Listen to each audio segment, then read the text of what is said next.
Hello friends, नमस्कार। कैसे आप सभी? आई होप आप सभी बहुत अच्छे हैं, शानदार है, जानदार है। तो चलिए दोस्तों, आज हम लोग बात करेंगे ह्यूमन आई के बारे में यानी मानव नेत्र के बारे में। देखिए, मानव नेत्र ये हमारे शरीर के एक बहुत ही महत्वपूर्ण और इम्पोर्टेंट पार्ट है। तो इसी के बारे में आज हम लोग डिस्कस करेंगे। तो चलिए शुरू करते हैं। देखिए, ह्यूमन आई यानी मानव नेत्र। मानव नेत्र क्या होता है ना, मानव नेत्र एक सेंसरी ऑर्गन है। सेंसरी ऑर्गन्स मतलब ये संवेदी अंग है। जैसे हमारे शरीर में 5 सेंसरी ऑर्गन है, जिसे हम लोग बोलते हैं पंचो इंद्रियों। ये सेंसरी ऑर्गन क्या कराता है ना, हमारे आसपास जो चारों ओर वातावरण को यानी उसको समझने में मदद करता है। ठीक है। तो देखिए, मनुष्य में जो 5 सेंसरी ऑर्गन है वो क्या क्या है, उसके क्या काम करता है, वो कैसे हमें मदद करता है, चलिए उसको पहले देख लेते हैं। तो देखिए, 5 सेंसरी ऑर्गन: आई मतलब आँख, ईयर मतलब कान, नोज यानी नाक, टंग मतलब जीभ और स्किन मतलब त्वक। तो देखिए, आई को बोलते हैं आँख को फोटो रिसेप्टर्स। ये क्या करता है ना, दृष्टि की भावना प्रदान कराता है। जैसे प्रकाश की उपस्थिति में हम लोग का दृष्टि की भावना यानी देखने में मदद करता है, किसी भी चीज़ को, किसी भी वस्तु को देखने में मदद करता है। ठीक है। उसके बाद एआर यानी कान। कान को बोलते हैं फोनो रिसेप्टर्स। ये सुनने की क्षमता और शरीर को संतुलन में मदद करता है। कान से हम लोग बेसिकली क्या करते हैं, कोई आवाज़ यानी ध्वनि सुनते हैं। ये सुनने की क्षमता और शरीर को संतुलन यानी बैलेंस करने में भी मदद करता है। ठीक है। उसके बाद नोज। नोज यानी नाक, इसको बोलते हैं ऑल्फैक्टरी रिसेप्टर्स। यह गंध का अनुभूति प्रदान कराता है। नाक से क्या करता है, किसी भी स्मेल स्मेल गंध का पता लगाते हैं। ठीक है। टंग यानी जीभ। जीभ को बोलते हैं गुस्टेटरी रिसेप्टर्स। ये स्वाद का अनुभूति प्रदान कराता है। जैसे हम लोग कोई भी चीज़, कोई मीठा लगता है, कोई कड़वा है, कोई तीखा है, ये स्वाद का अनुभूति प्रदान कराता है। ठीक है। उसके बाद स्किन। स्किन जिसे हम लोग बोलते हैं थार्मो रिसेप्टर्स। ये क्या करता है ना, स्पर्श की अनुभूति प्रदान कराता है। जैसे कोई भी चीज़, मान लीजिए आपका स्किन में अगर कोई भी ज़्यादा गर्म अगर चीज़ कोई टच हो गया, तो कैसे तुरंत हाथ हटा लेते हैं, यानी वो गर्म है। कोई भी चीज़ आपको बर्फ़ जैसे ठंडा है, तो बर्फ़ जैसे हाथ में अगर टच होता है, स्किन में टच होता है, तो पता होता है कि ये ठंडा है। तो ये स्पर्श की अनुभूति प्रदान कराता है। ठीक है। तो हम लोग का जो बेसिकली ये मेन पार्ट है यानी ह्यूमन आई के बारे में, मानव आँखें, तो इसी के बारे में डिस्कस करेंगे। तो देखिए, आई का एक साइड ओवरव्यू, ह्यूमन आई साइड ओवरव्यू एक तो दिए है, ये चित्र के द्वारा हम समझेंगे। फिर इसका जो पार्ट है अलग अलग, इसका अलग अलग पार्ट के जो क्या क्या कार्य को के कौन सा कार्य में मदद करता है, इस सब के बारे में भी जानेंगे। तो ठीक है।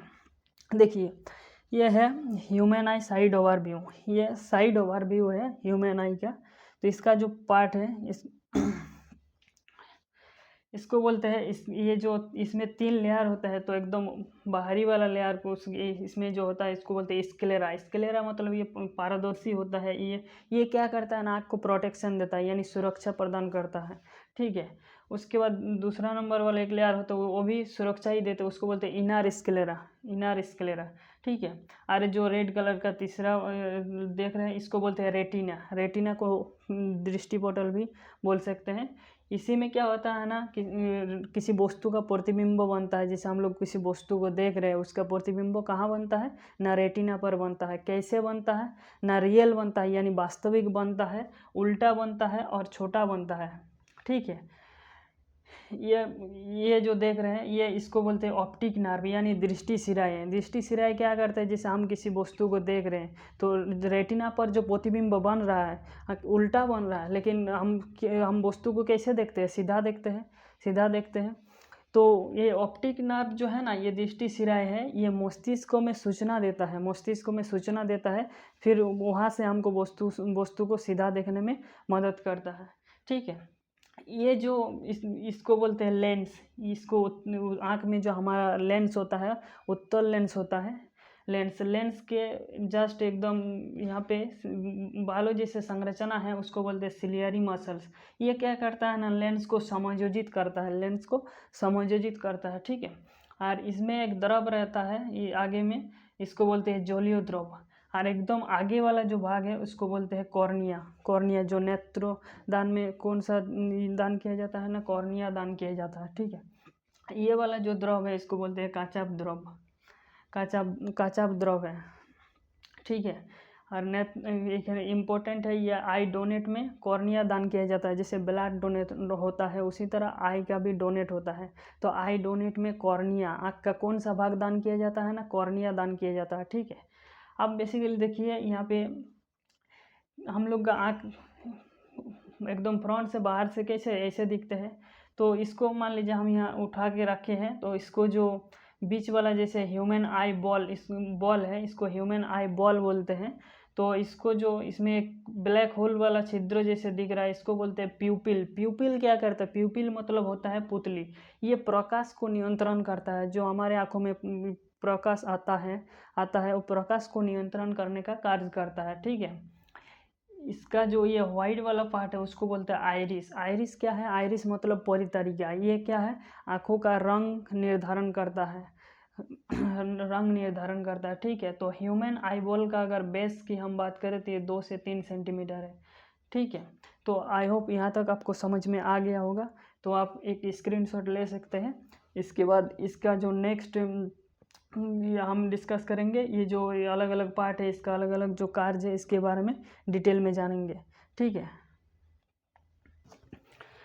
तो चलिए अब हम देखेंगे ह्यूमन आई का जो साइड ओवरव्यू हम लोग देखें, उसका जो अलग अलग पार्ट्स था, उस पार्ट्स के अलग अलग जो कार्य है इसके बारे में थोड़ा डिटेल में जानने का प्रयास करेंगे। चलिए आइए, तो देखिए कॉर्निया जो होता है, कॉर्निया ये नेत्र के सबसे बाहरी भाग है, यानी नेत्र के सबसे बाहरी भाग को कॉर्निया है। ठीक है, और नेत्रदान में कॉर्निया ही दान किया जाता है। ठीक है, नेत्रदान में कॉर्निया दान की जाती है। ये प्रकाश का अपवर्तन करती है, ये प्रकाश जो नेत्र में प्रकाश आता है इसको ये क्या करता है, अपवर्तन करता है। ठीक है, ये परितरिका मतलब होता है आइरिस। आइरिस ये आँख का रंग परितरिका के रंग पर निर्भर करता है। जो आँखों का रंग होता है ये परितरिका के रंग पर निर्भर करता है। जैसे ये काला भूरा तथा नीले रंग का होता है। ये आँख जो है ना, ये 3 टाइप का बेसिकली होता है, काला भूरा, किसी किसी का देखिएगा आँख भूरा टाइप का रहता है, किसी किसी का नीला टाइप का रहता है। ये कौन निर्धारण करता है ना, परितरिका आइरिस निर्धारण करता है। ठीक है, इसके बाद पुतली यानी प्यूपिल, इसके द्वारा प्रकाश नेत्र में प्रवेश करता है। ये जो पुतली है यानी प्यूपिल, इसके द्वारा क्या करता है, जो प्रकाश आता है ये नेत्र में प्रवेश करता है। ठीक है, और ये पुतली का साइज कब बड़ा होता है कब छोटा होता है, ये देखिए पुतली का साइज ज़्यादा प्रकाश में छोटा हो जाता है और कम प्रकाश में बड़ा हो जाता है। जैसे मान लीजिए कैसे, जैसे आप कहीं बाहर गए घूमने, यानी ज़्यादा धूप दे रहा, बाहर में पूरा धूप है, जैसे धूप से अगर आप फिर आपका कमरे में आए, अंधेरे कमरे में जैसे आप घुसते हैं, देखिएगा कुछ देर तक कुछ स्पष्ट दिखाई नहीं देता। ये कैसे, यूँ ऐसा किस लिए होता है, क्योंकि पुतली का साइज क्या हो गया, घट गया था। ये धीरे धीरे फिर 2-4 मिनट बाद आपको पुतली का साइज जैसे बड़ा होने लगता है, फिर आपको दिखाई देने लगता है स्पष्ट रूप से। ठीक है, यानी लेंस क्या, हमारे आँखों में कौन सा लेंस होता है, उत्तल लेंस होता है। ठीक है, उत्तल लेंस होता है, सबसे अधिक प्रोटीन पाया जाता है, किसी वस्तु का वास्तविक उल्टा तथा छोटा प्रतिबिंब बनाता है। लेंस में क्या प्रोटीन भी पाया जाता है, और किसी वस्तु का कैसे प्रतिबिंब बनाता है, रियल इमेज यानी वास्तविक प्रतिबिंब बनाता है, उल्टा बनाता है और छोटा बनाता है। ठीक है, दृष्टि सिराएं यानी ऑप्टिक नर्व रेटिना पर बने प्रतिबिंब की मस्तिष्क में सूचना देती है। जैसे हम लोग का रेटिना पर प्रतिबिंब बन रहा है तो हम लोग वस्तु को सीधा देख पाते हैं, किस लिए, क्योंकि ऑप्टिक नर्व जो है उल्टा प्रतिबिंब बन रहा है लेकिन हम लोग सीधा देख पा रहे हैं। तो ऑप्टिक नर्व क्या करता है, यानी दृष्टि सिराएं मस्तिष्क यानी ब्रेन के साथ कनेक्टेड है, वो मस्तिष्क को सूचना देता है, तब हमको वस्तु को सीधा देखने में मदद करता है। ठीक है, रेटिना इसे फोटोग्राफिक फिल्म भी कहते हैं। फोटोग्राफिक फिल्म क्यों, क्योंकि इस पर वस्तु का प्रतिबिंब रियल यानी वास्तविक, उल्टा तथा छोटा बनता है। मस्तिष्कों के स्पंजन क्षमता के कारण हम वस्तु को सीधा देख पाते हैं। मस्तिष्कों के स्पंजन क्षमता के कारण हम वस्तु को सीधा देख पाते हैं।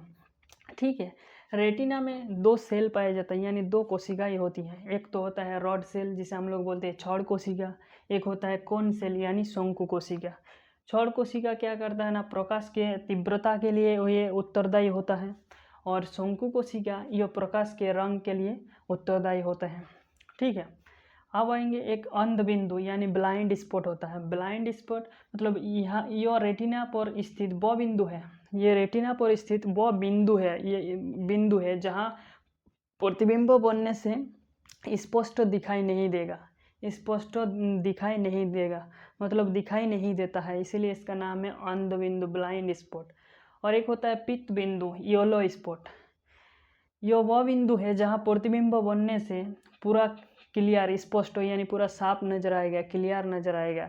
इस पित्त बिंदु पर, यह रेटिना पर स्थित वह बिंदु है जहाँ अगर प्रतिबिंब बनता है तो ये पूरा एकदम क्लियर स्पष्ट दिखाई देता है। तो ठीक है दोस्तों, ह्यूमन आई के ये पार्ट 1 हो गया कंप्लीट। एक पार्ट 2 वीडियो लाएंगे, क्योंकि उसमें आपको जो मानव नेत्र है, इसके जो नेत्र दृष्टि दोष है उसके अलग एक वीडियो लाएंगे, जो जैसे निकोर दृष्टि दोष, दूरदृष्टि दोष, मायोपिया, हाइपरमेट्रोपिया, प्रेस बायोपिया, ये सब दृष्टि दोष के लिए एक वीडियो लाएंगे, बिल्कुल छोटा सा होगा। तो ये वीडियो आपको कैसा लगा? आई होप आप सभी समझ में आ गया होगा। अगर वीडियो अच्छा लगा, पसंद आया तो लाइक, शेयर और सब्सक्राइब कर दीजिए। और